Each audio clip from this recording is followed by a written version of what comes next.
મહત્વના સમાચાર વડોદરાથી સામે આવી રહ્યા છે। વડોદરા પીડિત બાળકીએ દમ તોડ્યો છે। ભરૂચ ઝઘડિયા દુષ્કર્મ કેસનો મામલો ગત અઠવાડિયે બની હતી દુઃખદ ઘટના। દિલ્હીની નિર્ભયા કાંડને યાદ કરાવે તેવો ગુજરાતમાં કેસ જે છે તે સામે આવ્યો હતો। દુષ્કર્મ પીડિતા બાળકીની હાલત એક અઠવાડિયાથી નાજુક હતી। નરાધમે બાળકી પર જધન્ય કૃત્ય દરમિયાન શરીરના ભાગે ગંભીર ઇજાઓ પહોંચાડી હતી। બાળકી રિસ્પોન્સ આપી શકતી ન હતી। બાળકી સતત ડોક્ટરની નિરીક્ષણ હેઠળ રાખવામાં આવી હતી। બર્બરતાપૂર્વક નરાધમ વિજય પાસવાને દુષ્કર્મ આચર્યું હતું।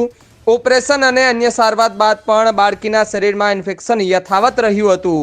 એસએસજીના 10થી વધુ ડોક્ટરની ટીમ પીડિત બાળકીની સારવારમાં લાગી ગયા હતા। તમામની મહેનત નિષ્ફળ ગઈ છે। ગુજરાતના તમામ લોકો બાળકીને સ્વસ્થ થવા માટે પ્રાર્થના કરતા હતા, તેમ છતાં બાળકી જિંદગીનો જંગ હારી ગઈ છે। બાળકી આજે બપોરે 2 વાગે એના પર બાળકી પર કાર્ડિયાક એરેસ્ટનો પહેલો હુમલો આવ્યો, જેથી બાળકની સ્થિતિ એકદમ ગંભીર બની ગઈ। અમારા ડૉક્ટર્સની નિષ્ણાત ટીમ દ્વારા એને સારવાર આપવામાં આવી, એટલે પેશન્ટ પાછું સ્ટેબલ થઈ ગયું। પરંતુ ત્યારબાદ 5:15 બાળકીને ફરીથી બીજો કાર્ડિયાક એરેસ્ટનો હુમલો આવ્યો,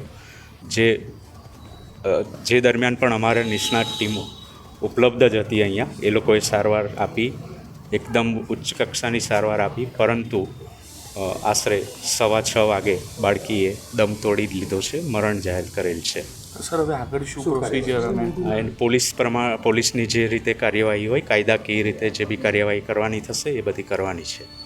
પોસ્ટમોર્ટમ સર, એટલે એટેકના કારણે એનું અવસાન થયું છે? કાર્ડિયાક એરેસ્ટ આમાં ઘણા બધા કારણો ભાગ ભજવે છે। એને અંદર પૂરા શરીરમાં સેપ્સિસ ફેલાઈ ગયું હતું, અને જેના લીધે એના ઓર્ગન્સ પણ ફેલ થયા હતા।